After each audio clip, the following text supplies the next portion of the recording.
Good morning and welcome everybody.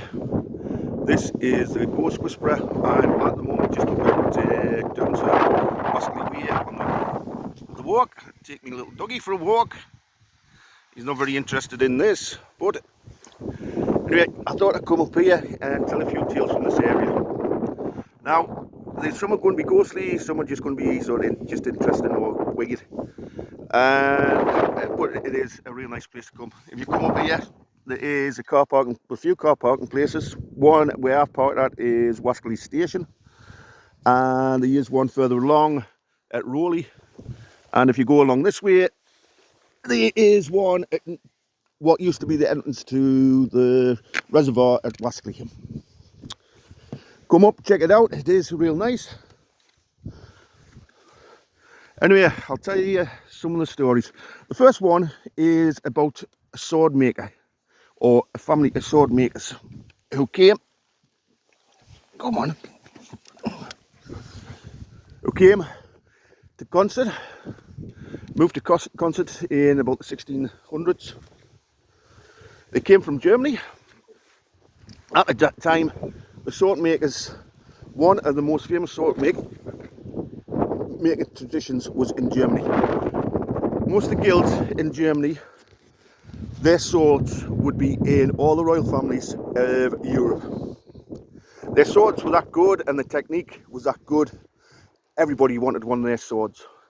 Now the guilds, the sword makers guild, what they had was a tradition that you could not leave a town or city. If you were a sword guild maker in one town, you had to stay in that town, and there could only be one sword maker in a town.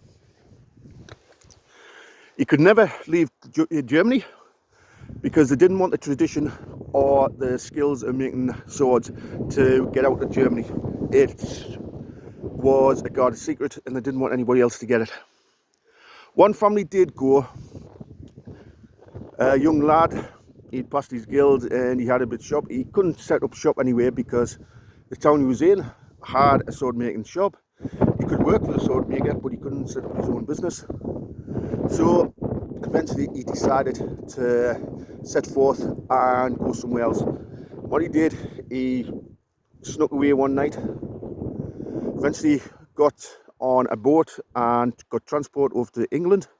Once he landed in England, he toured around a bit looking for a place, and eventually he ended up here in the Downside area, just outside of Consett.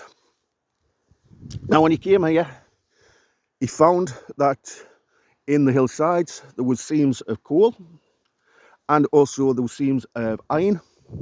This coal and iron was real good quality, so it helped him make some of the best swords and give him some of the best steel for making the swords. He also found that the water from the Derwent River was very, very good and helped with the sword making. He eventually sent word to his brother to come across here, saying that the coal in the seams and the hills, the metal, the iron ore were all pure and perfect to make great swords, and the water helped with the tempering of the swords. Now, when he'd left, there was a bounty put on his head.